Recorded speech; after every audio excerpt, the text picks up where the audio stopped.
The Pit and the Pendulum by Edgar Allan Poe. I was sick unto death with that long agony, and when they at length unbound me, and I was permitted to sit, I felt that my senses were leaving me. The sentence, the dread sentence of death, was the last of distinct accentuation which reached my ears. After that, the sound of the inquisitorial voices seemed merged in one dreamy, indeterminate hum. It conveyed to my soul the idea of revolution, perhaps from its association in fancy with the burr of a mill wheel. This only for a brief period, for presently I heard no more. Yet for a while I saw, but with how terrible an exaggeration. I saw the lips of the black-robed judges. They appeared to me white, whiter than the sheet upon which I traced these words, and thin even to grotesqueness, thin with the intensity of their expression of firmness, of immovable resolution, of stern contempt of human torture. I saw that the decrees of what to me was fate were still issuing from those lips. I saw them writhe with a deadly locution. I saw them fashion the syllables of my name, and I shuddered because no sound succeeded. I saw, too, for a few moments of delirious horror, the soft and nearly imperceptible waving of the sable draperies which enwrapped the walls of the apartment. And then my vision fell upon the 7 tall candles upon the table. At first, they wore the aspect of charity, and seemed white and slender angels who would save me. But then, all at once, there came a most deadly nausea over my spirit, and I felt every fibre in my frame thrill, as if I had touched the wire of a galvanic battery, while the angel forms became meaningless spectres with heads of flame, and I saw that from them there would be no help. And then there stole into my fancy, like a rich musical note, the thought of what sweet rest there must be in the grave. The thought came gently and stealthily, and it seemed long before it attained full appreciation. But just as my spirit came at length properly to feel and entertain it, the figures of the judges vanished, as if magically, from before me. The tall candles sank into nothingness. Their flames went out utterly. The blackness of darkness supervened. All sensations appeared swallowed up in a mad rushing descent, as of the soul into Hades. Then silence and stillness, night, were the universe. I had swooned, but still will not say that all of consciousness was lost. What of it there remained, I will not attempt to define, or even to describe. Yet all was not lost. In the deepest slumber, no, in delirium, no, in a swoon, no, in death, no, even in the grave, all is not lost. Else there is no immortality for man. Arousing from the most profound of slumbers, we break the gossamer web of some dream. Yet in a second afterward, so frail may that web have been, we remember not that we have dreamed. In the return to life from the swoon, there are 2 stages.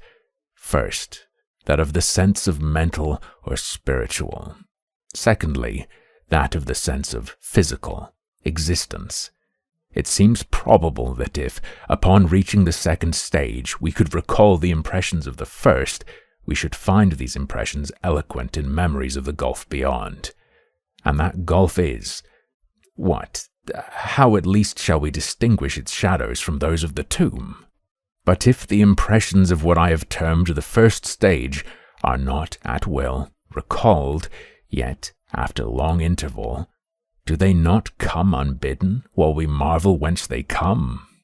He who has never swooned is not he who finds strange palaces and wildly familiar faces in coals that glow. Is not he who beholds floating in mid-air the sad visions that the many may not view? Is not he who ponders over the perfume of some novel flower? Is not he whose brain grows bewildered with the meaning of some musical cadence which has never before arrested his attention? Amid frequent and thoughtful endeavors to remember, amid earnest struggles to regather some token of the state of seeming nothingness into which my soul had lapsed, there may have been moments when I have dreamed of success.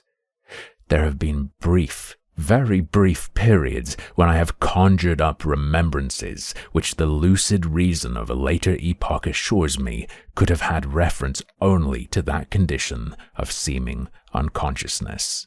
These shadows of memory tell, indistinctly, of tall figures that lifted and bore me in silence down, down, still down, till a hideous dizziness oppressed me at the mere idea of the interminableness of the descent. They tell also of a vague horror at my heart on account of that heart's unnatural stillness. Then comes a sense of sudden motionlessness throughout all things, as if those who bore me, a ghastly train, had outrun, in their descent, the limits of the limitless, and paused from the wearisomeness of their toil. After this, I call to mind flatness and dampness, and then all is madness, the madness of a memory which busies itself among forbidden things. Very suddenly, there came back to my soul motion and sound, the tumultuous motion of the heart, and, in my ears, the sound of its beating. Then a pause in which all is blank. Then again sound and motion and touch, a tingling sensation pervading my frame. Then the mere consciousness of existence without thought, a condition which lasted long. Then, very suddenly, thought and shuddering terror and earnest endeavor to comprehend my true state. Then a strong desire to lapse into insensibility. Then a rushing revival of soul and a successful effort to move. And now a full memory of the trial, of the judges, of the sable draperies, of the sentence, of the sickness, of the swoon. Then entire forgetfulness of all that followed, of all that a later day and much earnestness of endeavor have enabled me vaguely to recall. So far, I had not opened my eyes. I felt that I lay upon my back, unbound. I reached out my hand, and it fell heavily upon something damp and hard. There I suffered it to remain for many minutes while I strove to imagine where and what I could be. I longed, yet dared not, to employ my vision. I dreaded the first glance at objects around me. It was not that I feared to look upon things horrible, but that I grew aghast lest there should be nothing to see. At length, with a wild desperation at heart, I quickly unclosed my eyes. My worst thoughts then were confirmed. The blackness of eternal night encompassed me. I struggled for breath. The intensity of the darkness seemed to oppress and stifle me. The atmosphere was intolerably close. I still lay quietly and made effort to exercise my reason. I brought to mind the inquisitorial proceedings and attempted from that point to deduce my real condition. The sentence had passed, and it appeared to me that a very long interval of time had since elapsed. Yet not for a moment did I suppose myself actually dead. Such a supposition, notwithstanding what we read in fiction, is altogether inconsistent with real existence. But where, and in what state was I? The condemned to death, I knew, perished usually at the auto de fe, and one of these had been held on the very night of the day of my trial. Had I been remanded to my dungeon to await the next sacrifice, which would not take place for many months? This, I at once saw, could not be. Victims had been in immediate demand. Moreover, my dungeon, as well as all the condemned cells at Toledo, had stone floors, and light was not altogether excluded.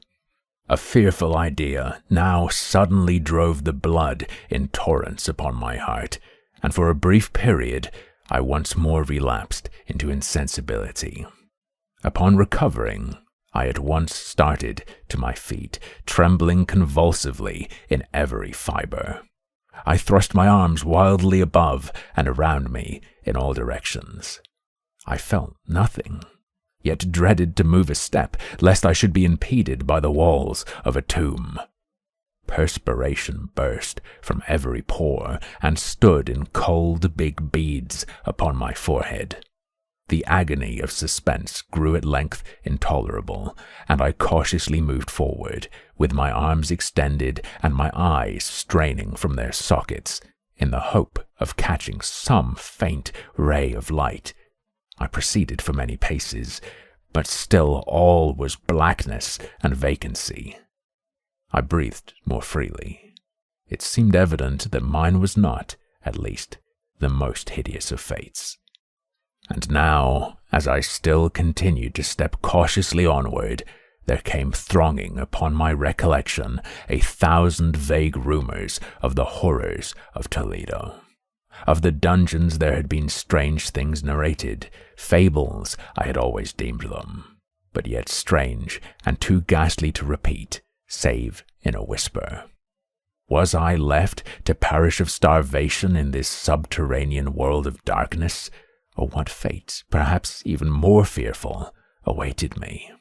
That the result would be death, and a death of more than customary bitterness, I knew too well the character of my judges to doubt. The mode and the hour were all that occupied or distracted me. My outstretched hands at length encountered some solid obstruction. It was a wall, seemingly of stone masonry, very smooth, slimy, and cold. I followed it up, stepping with all the careful distrust with which certain antique narratives had inspired me. This process, however, afforded me no means of ascertaining the dimensions of my dungeon. As I might make its circuit and return to the point whence I set out without being aware of the fact, so perfectly uniform seemed the wall. I therefore sought the knife which had been in my pocket when led into the inquisitorial chamber, but it was gone. My clothes had been exchanged for a wrapper of coarse serge. I had thought of forcing the blade in some minute crevice of the masonry so as to identify my point of departure. The difficulty, nevertheless, was but trivial, although in the disorder of my fancy it seemed at first insuperable. I tore a part of the hem from the robe and placed the fragment at full length and at right angles to the wall. In groping my way around the prison, I could not fail to encounter this rag upon completing the circuit. So, at least I thought, but I had not counted upon the extent of the dungeon, or upon my own weakness. The ground was moist and slippery. I staggered onward for some time when I stumbled and fell. My excessive fatigue induced me to remain prostrate, and sleep soon overtook me as I lay. Upon awaking and stretching forth an arm, I found beside me a loaf and a pitcher with water. I was too much exhausted to reflect upon this circumstance, but ate and drank with avidity. Shortly afterward, I resumed my tour around the prison, and with much toil came at last upon the fragment of the serge. Up to the period when I fell, I had counted 52 paces, and upon resuming my walk, I had counted 48 more, when I arrived at the rag. There were in all, then, 100 paces, and admitting 2 paces to the yard, I presumed the dungeon to be 50 yards in circuit. I had met, however, with many angles in the wall, and thus I could form no guess at the shape of the vault, for vault I could not help supposing it to be. I had little object, certainly no hope, these researches, but a vague curiosity prompted me to continue them. Quitting the wall, I resolved to cross the area of the enclosure. At first I proceeded with extreme caution, for the floor, although seemingly of solid material, was treacherous with slime. At length, however, I took courage and did not hesitate to step firmly, endeavoring to cross in as direct a line as possible. I had advanced some 10 or 12 paces in this manner when the remnant of the torn hem of my robe became entangled between my legs. I stepped on it and fell violently on my face. In the confusion attending my fall, I did not immediately apprehend a somewhat startling circumstance, which yet, in a few seconds afterward, and while I still lay prostrate, arrested my attention. It was this. My chin rested upon the floor of the prison, but my lips and the upper portion of my head, although seemingly at a less elevation than the chin, touched nothing. At the same time, my forehead seemed bathed in a clammy vapor, and the peculiar smell of decayed fungus arose to my nostrils. I put forward my arm and shuddered to find that I had fallen at the very brink of a circular pit, whose extent, of course, I had no means of ascertaining at the moment. Groping about the masonry just below the margin, I succeeded in dislodging a small fragment and let it fall into the abyss. For many seconds I hearkened to its reverberations as it dashed against the sides of the chasm in its descent. At length there was a sullen plunge into water, succeeded by loud echoes. At the same moment there came a sound resembling the quick opening and as rapid closing of a door overhead, while a faint gleam of light flashed suddenly through the gloom, and as suddenly faded away. I saw clearly the doom which had been prepared for me, and congratulated myself upon the timely accident by which I had escaped. Another step before my fall, and the world had seen me no more, and the death just avoided was of that very character which I had regarded as fabulous and frivolous in the tales respecting the Inquisition. To the victims of its tyranny, there was the choice of death with its direst physical agonies, or death with its most hideous moral horrors. I had been reserved for the latter. By long suffering, my nerves had been unstrung, until I trembled at the sound of my own voice, and had become in every respect a fitting subject for the species of torture which awaited me.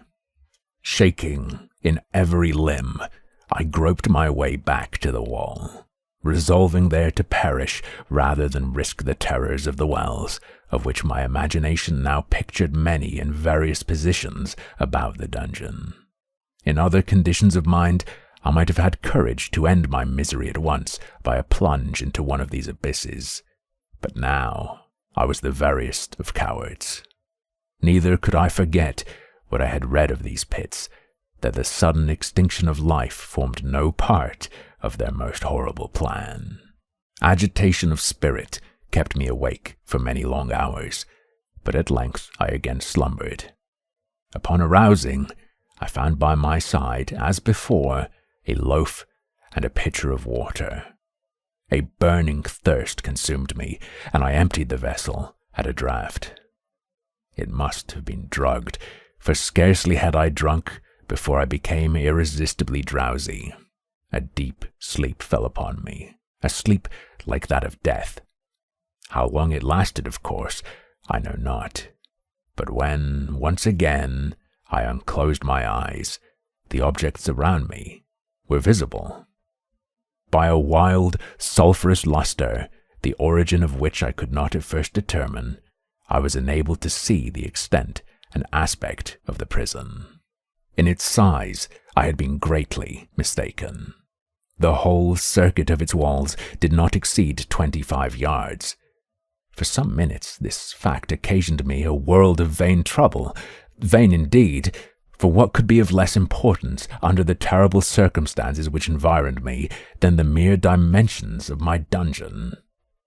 But my soul took a wild interest in trifles, and I busied myself in endeavors to account for the error I had committed in my measurement. The truth, at length, flashed upon me. In my first attempt at exploration, I had counted 52 paces, up to the period when I fell. I must then have been within a pace or two of the fragment of surge. In fact, I had nearly performed the circuit of the vault.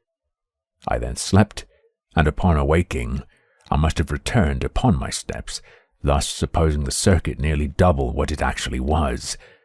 My confusion of mind prevented me from observing that I began my tour with the wall to the left and ended it with the wall to the right.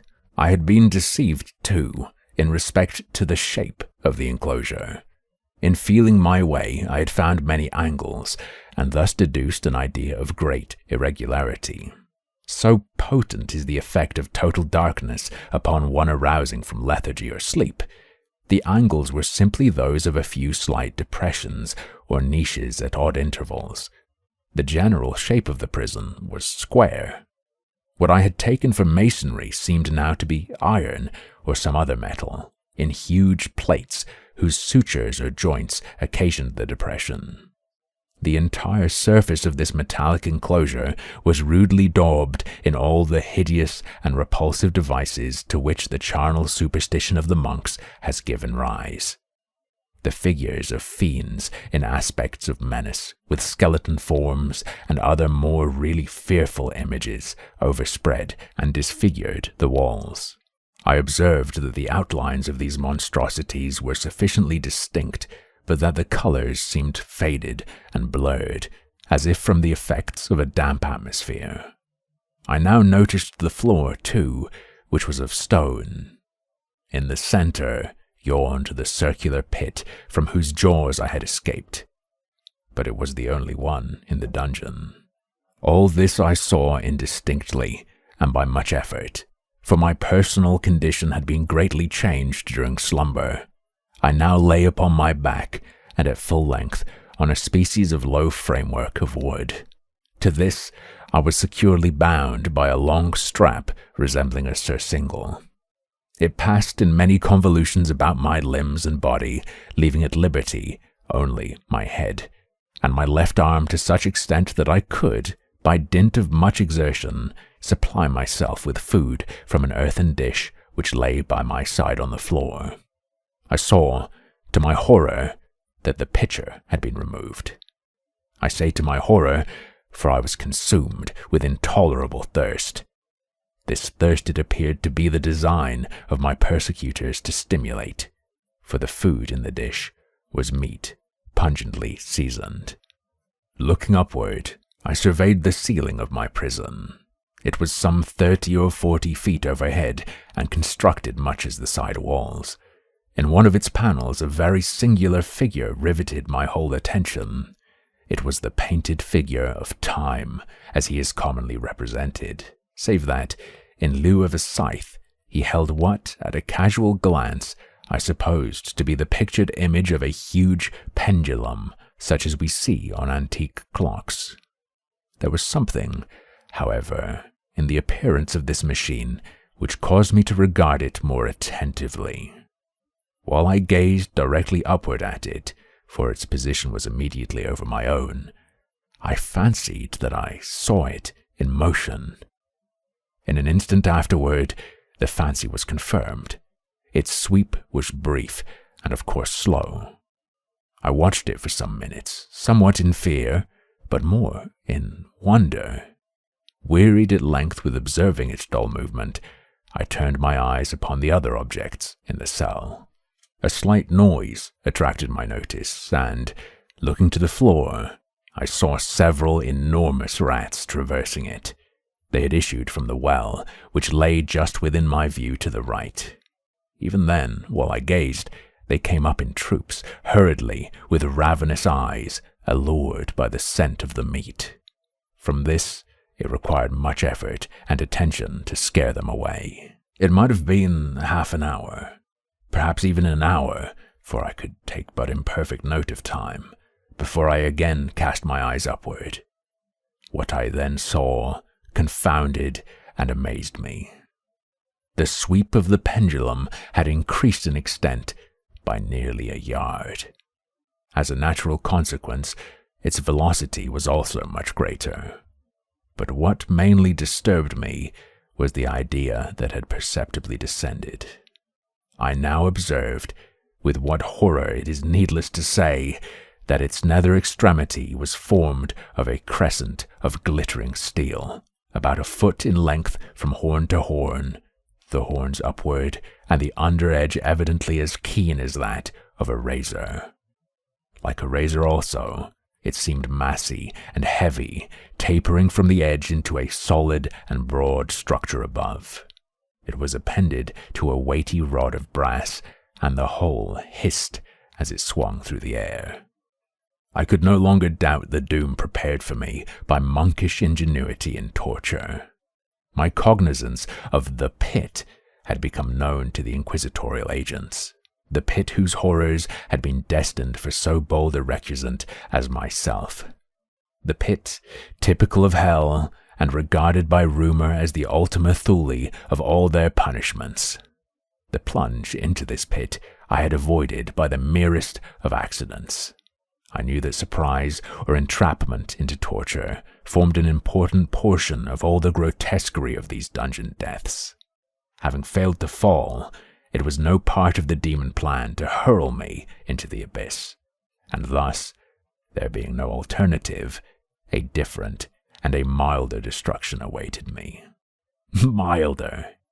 I half smiled in my agony as I thought of such application of such a term. What boots it to tell of the long, long hours of horror more than mortal during which I counted the rushing vibrations of the steel, inch by inch, line by line, with a descent only appreciable at intervals that seemed ages. Down and still down it came. Days passed. It might have been that many days passed ere it swept so closely over me as to fan me with its acrid breath.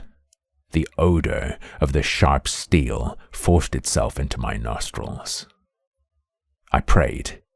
I wearied heaven with my prayer for its more speedy descent.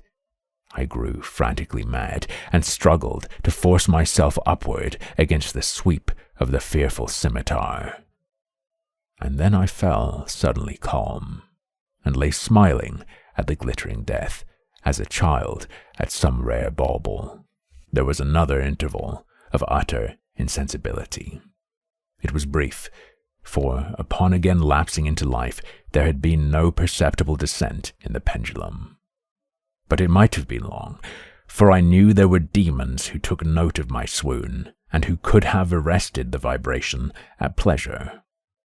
Upon my recovery, too, I felt very, inexpressibly sick and weak, as if through long inanition.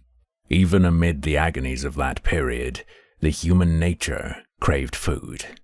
With painful effort, I outstretched my left arm as far as my bonds permitted, and took possession of the small remnant which had been spared me by the rats. As I put a portion of it within my lips, there rushed to my mind a half-formed thought of joy, of hope. Yet what business had I with hope? It was, as I say, a half-formed thought.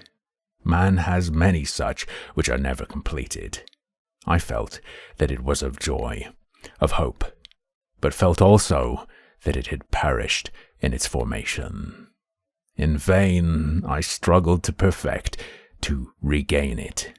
Long suffering had nearly annihilated all my ordinary powers of mind. I was an imbecile, an idiot. The vibration of the pendulum was at right angles to my length. I saw that the crescent was designed to cross the region of the heart. It would fray the serge of my robe. It would return and repeat its operations, again and again. Notwithstanding terrifically wide sweep, some 30 feet or more, and the hissing vigor of its descent, sufficient to sunder these very walls of iron, still the fraying of my robe would be all that, for several minutes, it would accomplish. And at this thought, I paused. I dared not go farther than this reflection. I dwelt upon it with a pertinacity of attention, as if, in so dwelling, I could arrest here the descent of the steel. I forced myself to ponder upon the sound of the crescent as it should pass across the garment, upon the peculiar thrilling sensation which the friction of cloth produces on the nerves. I pondered upon all this frivolity until my teeth were on edge. Down, steadily down, it crept. I took a frenzied pleasure in contrasting its downward with its lateral velocity, to the right, to the left, far and wide, with the shriek of a damned spirit, to my heart with the stealthy pace of the tiger. I alternately laughed and howled as the one or the other idea grew predominant. Down, certainly, relentlessly down, it vibrated within 3 inches of my bosom. I struggled violently, furiously, to free my left arm. This was free only from the elbow to the hand. I could reach the latter from the platter beside me to my mouth with great effort, but no farther. Could I have broken the fastenings above the elbow, I would have seized and attempted to arrest the pendulum. I might as well have attempted to arrest an avalanche. Down, still unceasingly, still inevitably down. I gasped and struggled at each vibration. I shrunk convulsively at its every sweep. My eyes followed its outward or upward whirls with the eagerness of the most unmeaning despair. They closed themselves spasmodically at the descent, although death would have been a relief. Oh, how unspeakable! Still I quivered in every nerve to think how slight a sinking of the machinery would precipitate that keen, glistening axe upon my bosom. It was hope that prompted the nerve to quiver, the frame to shrink. It was hope, the hope that triumphs on the rack, that whispers to the death-condemned even in the dungeons of the Inquisition. I saw that some 10 or 12 vibrations would bring the steel in actual contact with my robe, and with this observation there suddenly came over my spirit all the keen, collected calmness of despair. For the first time during many hours, or perhaps days, I thought. It now occurred to me that the bandage or surcingle which enveloped me was unique. I was tied by no separate cord. The first stroke of the razor-like crescent athwart any portion of the band would so detach it that it might be unwound from my person by means of my left hand.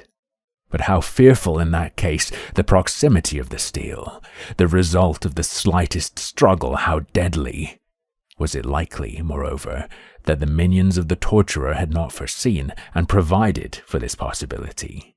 Was it probable that the bandage crossed my bosom in the track of the pendulum? Dreading to find my faint, and, as it seemed, in last hope frustrated, I so elevated my head as to obtain a distinct view of my breast. The surcingle enveloped my limbs and body close in all directions, save in the path of the destroying crescent. Scarcely had I dropped my head back into its original position when there flashed upon my mind what I cannot better describe than as the unformed half of that idea of deliverance to which I have previously alluded, and of which a moiety only floated indeterminately through my brain when I raised food to my burning lips. The whole thought was now present, feeble, scarcely sane, scarcely definite, but still entire. I proceeded at once, with the nervous energy of despair, to attempt its execution. For many hours, the immediate vicinity of the low framework upon which I lay had been literally swarming with rats. They were wild, bold, ravenous, their red eyes glaring upon me as if they waited but for motionlessness on my part to make me their prey. To what food, I thought, have they been accustomed in the well? They had devoured, in spite of all my efforts to prevent them, all but a small remnant of the contents of the dish.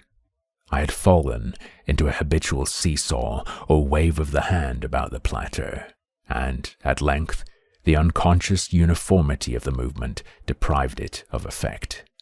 In their voracity, the vermin frequently fastened their sharp fangs in my fingers, with the particles of the oily and spicy viand which now remained. I thoroughly rubbed the bandage wherever I could reach it. Then, raising my hand from the floor, I lay breathlessly still. At first, the ravenous animals were startled and terrified at the change, at the cessation of movement. They shrank alarmedly back. Many sought the well, but this was only for a moment. I had not counted in vain upon their voracity. Observing that I remained without motion, one or two of the boldest leaped upon the framework and smelt at the surcingle. This seemed the signal for a general rush. Forth from the well they hurried in fresh troops. They clung to the wood, they overran it, and leaped in hundreds upon my person.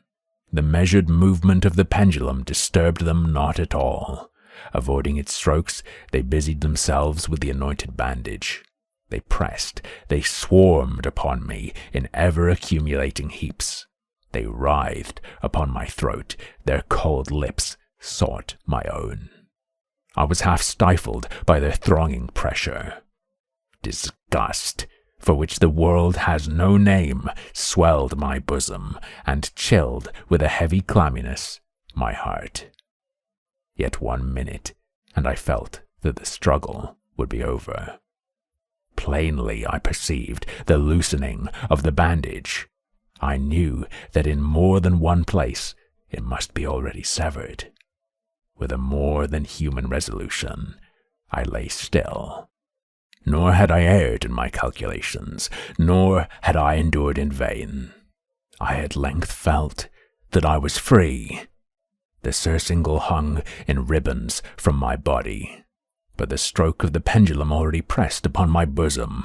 It had divided the serge of the robe, it had cut through the linen beneath. Twice again it swung, and a sharp sense of pain shot through every nerve. But the moment of escape had arrived. At a wave of my hand, my deliverers hurried tumultuously away.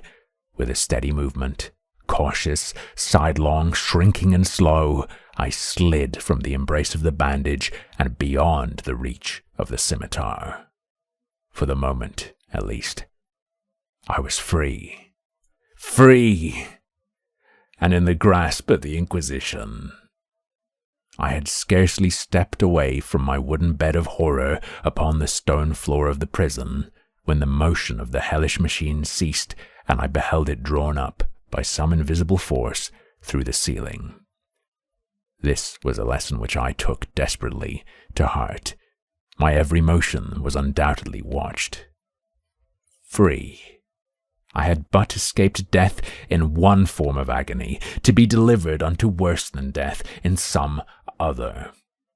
With that thought, I rolled my eyes nervously around on the barriers of iron that hemmed me in. Something unusual, some change which at first I could not appreciate distinctly, it was obvious, had taken place in the apartment.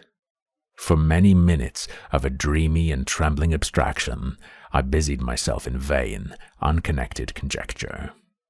During this period, I became aware, for the first time, of the origin of the sulphurous light which illumined the cell. It proceeded from a fissure, about half an inch in width, extending entirely around the prison at the base of the walls, which thus appeared and were completely separated from the floor. I endeavored, but of course in vain, to look through the aperture. As I arose from the attempt, the mystery of the alteration in the chamber broke at once upon my understanding. I have observed that, although the outlines of the figures upon the walls were sufficiently distinct, yet the colors seemed blurred and indefinite. These colors had now assumed, and were momentarily assuming, a startling and most intense brilliancy, that gave to the spectral and fiendish portraitures an aspect that might have thrilled even firmer nerves than my own. Demon eyes of a wild and ghastly vivacity glared upon me in 1,000 directions, where none had been visible before, and gleamed with the lurid luster of a fire that I could not force my imagination to regard as unreal. Even while I breathed, there came to my nostrils the breath of the vapor of heated iron. A suffocating odor pervaded the prison. A deeper glow settled each moment in the eyes that glared at my agonies. A richer tint of crimson diffused itself over the pictured horrors of blood. I panted. I gasped for breath. There could be no doubt of the design of my tormentors. Oh, most unrelenting, oh, most demoniac of men, I shrank from the glowing metal to the center of the cell. Amid the thought of the fiery destruction that impended, the idea of the coolness of the well came over my soul like balm. I rushed to its deadly brink. I threw my straining vision below. The glare from the enkindled roof illumined its inmost recesses. Yet, for a wild moment, did my spirit refuse to comprehend the meaning of what I saw. At length it wrestled its way into my soul. It burned itself in upon my shuddering reason. Oh, for a voice to speak! Oh, horror! Oh, any horror but this! With a shriek, I rushed from the margin and buried my face in my hands, weeping bitterly. The heat rapidly increased, and once again I looked up, shuddering as with a fit of the ague. There had been a second change in the cell, and now the change was obviously in the form. As before, it was in vain that I, at first, endeavored to appreciate or understand what was taking place. But not long was I left in doubt. The inquisitorial vengeance had been hurried by my twofold escape, and there was to be no more dallying with the King of Terrors. The room had been square. I saw that 2 of its iron angles were now acute, 2, consequently, obtuse. The fearful difference quickly increased with a low rumbling or moaning sound. In an instant, the apartment had shifted its form into that of a lozenge. But the alteration stopped not here. I neither hoped nor desired it to stop. I could have clasped the red walls to my bosom as a garment of eternal peace. "Death," I said, "any death but that of the pit." Fool! Might I have not known that into the pit it was the object of the burning iron to urge me? Could I resist its glow? Or, if even that, could I withstand its pressure?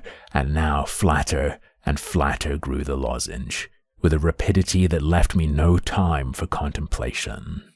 Its center, and of course its greatest width, came just over the yawning gulf. I shrank back, but the closing walls pressed me resistlessly onward. At length, for my seared and writhing body, there was no longer an inch of foothold on the firm floor of the prison.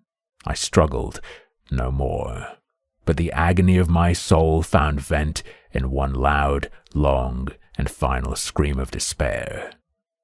I felt that I tottered upon the brink.